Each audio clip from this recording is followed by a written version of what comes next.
नमस्कार दोस्तों, आपका स्वागत है हमारे यूट्यूब चैनल में। दोस्तों, आज हम आपके लिए इस वीडियो में लेके आए हैं पॉलिटी की दूसरी क्लास, जो कि यूपीएसआई के लिए आपको पढ़ाई जा रही है।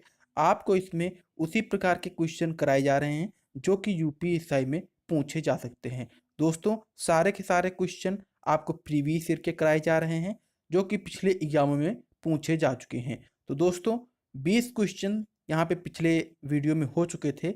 इससे आगे के क्वेश्चंस हम इस वीडियो में देखने वाले हैं। तो दोस्तों, अगला क्वेश्चन यहाँ पे है, भारत पूर्ण संप्रभु लोकतांत्रिक गणराज्य कब बना? तो इसका करेक्ट आंसर हो जाएगा ऑप्शन नंबर डी, 26 नवंबर 1949। 26 नवंबर 1949 को भारत पूर्ण रूप से संप्रभु लोकतांत्रिक गणराज्य बना। किस एग्जाम में पूछा गया है ये भी यहाँ पे दिया हुआ है कि एसएससी के 10+2 एग्जाम 2015 में पूछा गया है। अगला क्वेश्चन देखते हैं, क्वेश्चन नंबर 22, भारतीय संविधान पूर्णतया किस तिथि से लागू हुआ था? बहुत ही अच्छा क्वेश्चन है, कई सारे एग्जाम में पूछा जा चुका है।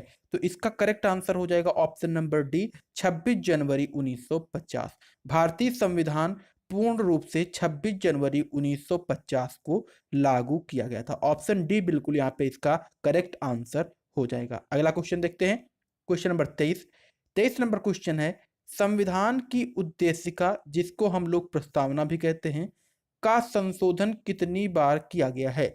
आपको बताना है कि जो प्रस्तावना है इसमें कितनी बार संशोधन किया गया है। तो इसका जो करेक्ट आंसर हो जाएगा वो आपका ऑप्शन नंबर सी हो जाएगा, एक बार। जी हाँ दोस्तों, संविधान की प्रस्तावना में या उद्देशिका में अब तक मात्र एक बार संशोधन किया गया है। ऑप्शन सी बिल्कुल यहाँ पे इसका राइट आंसर हो जाएगा। अगर आपसे क्वेश्चन में उद्देशिका पूछ ले तो आप बिल्कुल भ्रमित मत होइएगा, प्रस्तावना को ही उद्देशिका कहा जाता है। अगला क्वेश्चन देखते हैं, क्वेश्चन नंबर 24। 24वां क्वेश्चन है, भारतीय संविधान की प्रस्तावना में निम्नलिखित में से किस अभिव्यक्ति का प्रयोग नहीं किया गया है? बताना है आप सभी को कि भारत की प्रस्तावना जो है संविधान की, उसमें किस अभिव्यक्ति का प्रयोग नहीं किया गया है। तो इसका जो करेक्ट आंसर हो जाएगा ऑप्शन नंबर डी हो जाएगा। बहुत ही अच्छा क्वेश्चन है, बहुत ही मोस्ट इंपॉर्टेंट क्वेश्चन है, बहुत आपके एग्जाम में 100% पूछा जाएगा। तो ये हो जाएगा संघीय। जो संघीय शब्द है ये आपका भारतीय संविधान की प्रस्तावना में इसका वर्णन नहीं किया गया है। ऑप्शन डी बिल्कुल यहाँ पे इसका राइट आंसर हो जाएगा। अगले क्वेश्चन की तरफ चलते हैं, क्वेश्चन नंबर 25। हमारे संविधान की प्रस्तावना में उल्लेख नहीं है। बताना है आपको कि हमारे संविधान की प्रस्तावना में किस चीज का उल्लेख नहीं है। तो वो है वयस्क मताधिकार। वयस्क मताधिकार का प्रयोग संविधान की प्रस्तावना में नहीं किया गया है। अगला क्वेश्चन देखते हैं, क्वेश्चन नंबर 26। 26वां क्वेश्चन है, संविधान के निर्माताओं के मनोभावों और आदर्श प्रतिबिंबित होते हैं। बताना है आपको कि जो संविधान के निर्माता हैं उनके जो मनोभाव या उनके आदर्श हैं वो किसमें प्रतिबिंबित होते हैं। तो ये आपके प्रतिबिंबित होते हैं उद्देशिका में। ऑप्शन नंबर सी यहाँ पे बिल्कुल इसका राइट आंसर हो जाएगा। ये भी आपका क्वेश्चन 10+2 2012 में पूछा गया है। अगला क्वेश्चन देखते हैं, क्वेश्चन नंबर 27। 27वां क्वेश्चन है, भारत के संविधान में संघीय शब्द का प्रयोग कहाँ पर हुआ है? बताना है आपको संघीय शब्द का प्रयोग कहाँ पर हुआ है। तो संविधान में कहीं भी संघीय शब्द का उपयोग नहीं किया गया है। ऑप्शन नंबर बी यहाँ सॉरी डी यहाँ पे बिल्कुल इसका राइट आंसर हो जाएगा। बहुत ही अच्छा क्वेश्चन है।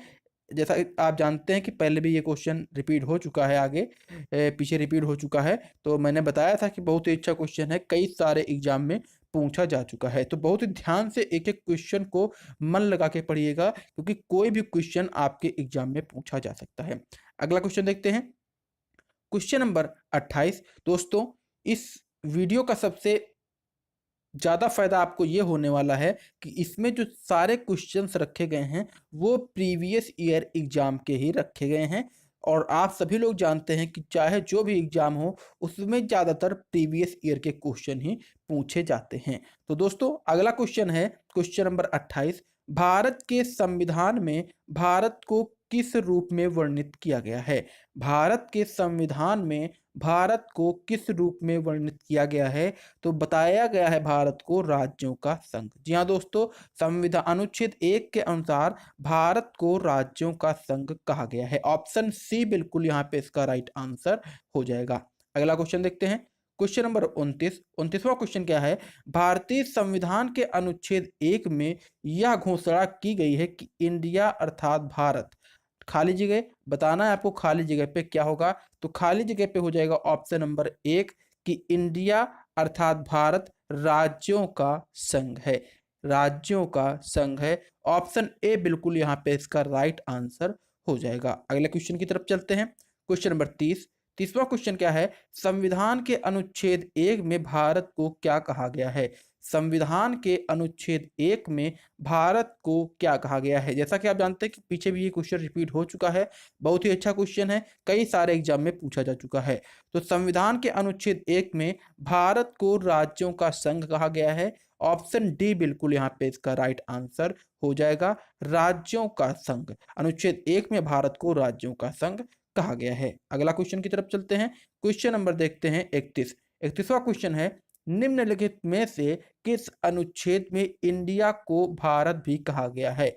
इंडिया को भारत भी कहा गया है, तो अनुच्छेद 1 ही है, भारत अर्थात इंडिया। अगला क्वेश्चन देखते हैं। ऑप्शन ए बिल्कुल इसमें आपका सही हो जाएगा। अगला क्वेश्चन है क्वेश्चन नंबर 32वां क्वेश्चन है, शक्तियों का विभाजन और स्वतंत्र न्यायपालिका किसकी दो महत्वपूर्ण विशेषता हैं? बताना है आपको, शक्तियों का विभाजन और स्वतंत्र न्यायपालिका किसकी दो महत्वपूर्ण विशेषताएं हैं? तो ये महत्वपूर्ण विशेषताएं हैं संघीय स्वरूप की, सरकार के संघीय स्वरूप की। ऑप्शन बी बिल्कुल यहाँ पे इसका करेक्ट आंसर हो जाएगा। अगला क्वेश्चन देखते हैं। क्वेश्चन नंबर 33 क्वेश्चन क्या है? भारत में किस प्रकार का संघवाद देखा जाता है? भारत में किस प्रकार का संघवाद देखा जाता है? तो ऑप्शन बी बिल्कुल करेक्ट आंसर हो जाएगा, संघ बनाकर राज्यों का गठन करना। संघ बनाकर राज्यों का गठन करना भारत में संघवाद देखा जाता है। यानी कि राज्यों के निर्माण से, कई राज्यों के निर्माण से उनको मिलाकर, राज्यों का निर्माण करके उन राज्यों को मिलाकर भारत में संघ बनाया गया है। अगला क्वेश्चन देखते हैं। क्वेश्चन नंबर 34 नंबर क्वेश्चन क्या है? भारत में संघ राज्य क्षेत्र की संख्या क्या है? बताना है आपको, भारत में संघ राज्य क्षेत्र की संख्या क्या है? 2008 में क्वेश्चन पूछा गया है, तो इसमें आपका ऑप्शन नंबर बी सही हो जाएगा, 7। ये आपका 2008 के मुताबिक सही था, लेकिन अगर वर्तमान में पूछ जाए कि भारत में संघ राज्य क्षेत्र की संख्या कितनी है, तो कुल संख्या 8 हो जाएगी। कितनी हो जाएगी? 8 हो जाएगी, परिवर्तित हो चुकी है। जी हाँ दोस्तों, 2008 के अनुसार संख्या 7 थी, लेकिन अब वर्तमान डाटा के अनुसार अगर देखा जाए तो आपकी संख्या यहाँ पे 8 हो जाएगी।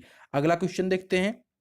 क्वेश्चन नंबर 35, भारत संघ में कितने राज्य हैं? भारत संघ में कितने राज्य हैं? तो पहले 29 थे 2015 में, और वर्तमान में 28 राज्य और 8 केंद्र शासित प्रदेश हैं। भारत में वर्तमान में 28 राज्य, 8 केंद्र शासित प्रदेश हैं। तो उस हिसाब से इसका जो करेक्ट आंसर हो जाएगा वो हो जाएगा ऑप्शन ए 28। अगला क्वेश्चन देखते हैं। क्वेश्चन नंबर 36, लक्षद्वीप लक्काद्वीप, मिनिकोय और अमीन द्वीप द्वीप का नाम बदलकर लक्षद्वीप किस वर्ष में संसदीय अधिनियम द्वारा किया गया था? तो इसका जो करेक्ट आंसर हो जाएगा वो हो जाएगा 1973 के संसदीय अधिनियम के द्वारा लक्काद्वीप, मिनिकोय और अमीन द्वीप का नाम बदलकर लक्षद्वीप रखा गया था। कब? 1973 के संसदीय अधिनियम के तहत। ऑप्शन ए बिल्कुल यहाँ पे इसका करेक्ट आंसर हो जाएगा। अगला क्वेश्चन देखते हैं। क्वेश्चन नंबर 37 नंबर क्वेश्चन है, संघ राज्य क्षेत्र में निम्नलिखित में से क्या सम्मिलित नहीं है? संघ राज्य क्षेत्र में निम्नलिखित में से क्या सम्मिलित नहीं है? तो आपका जम्मू कश्मीर जो है वो आपका संघ राज्य क्षेत्र में शामिल नहीं है। ऑप्शन सी बिल्कुल करेक्ट आंसर हो जाएगा। ये भी आपका ग्रुप सी और ग्रुप डी 2014 में पूछा गया है एसएससी स्टेनोग्राफर में। अगला क्वेश्चन देखते हैं, क्वेश्चन नंबर 38। 38वां क्वेश्चन है, 1956 में राज्यों का पुनर्गठन करने से 1956 में राज्यों का पुनर्गठन करने से कितने राज्य और कितने संघ राज्य क्षेत्र बने थे? तो इसमें कुल 14 राज्य और 6 संघ राज्य क्षेत्र बने थे। ऑप्शन सी बिल्कुल यहाँ पे इसका राइट आंसर हो जाएगा। अगला क्वेश्चन देखते हैं, क्वेश्चन नंबर 39। 39वां क्वेश्चन है, निम्नलिखित में से कौन सा राजनीतिक अधिकार नहीं है? बताना है आपको निम्नलिखित में से कौन सा राजनीतिक अधिकार नहीं है। तो ये हो जाएगा जीवन का अधिकार। जीवन का अधिकार राजनीतिक अधिकार नहीं है, बाकी सारे अधिकार आपके राजनीतिक अधिकार हैं। अगला क्वेश्चन देखते हैं, क्वेश्चन नंबर 40। 40वां क्वेश्चन है, निम्नलिखित में से किस सन में भारतीय नागरिकों को मौलिक कर्तव्य संविधान में शामिल किए गए थे? बताना है आपको भारतीय नागरिकों के लिए मौलिक कर्तव्य किस सन में शामिल किए गए थे? तो शामिल किए गए थे 1976 में। ऑप्शन सी बिल्कुल सॉरी बी यहाँ पे बिल्कुल इसका करेक्ट आंसर हो जाएगा। जो आपके मूल कर्तव्य या मौलिक कर्तव्य हैं वो भारतीय संविधान में 1976 में 42वें संविधान संशोधन द्वारा शामिल किए गए थे। तो दोस्तों ये थे कुछ महत्वपूर्ण क्वेश्चन पॉलिटी से रिलेटेड थे। इस सारे वीडियो में आपको जो भी क्वेश्चन करवाए जाएंगे वो यूपीएसआई के एग्जाम को मद्देनजर रखते हुए करवाए जाएंगे। अगर आप इन सारे क्वेश्चनों को कवर कर लेते हैं तो आपका एग्जाम इससे बाहर नहीं जाएगा, मैं 100% दावे के साथ कह सकता हूं। तो दोस्तों मिलते हैं अगले वीडियो में अच्छे प्रश्नों के साथ, तब तक के लिए धन्यवाद।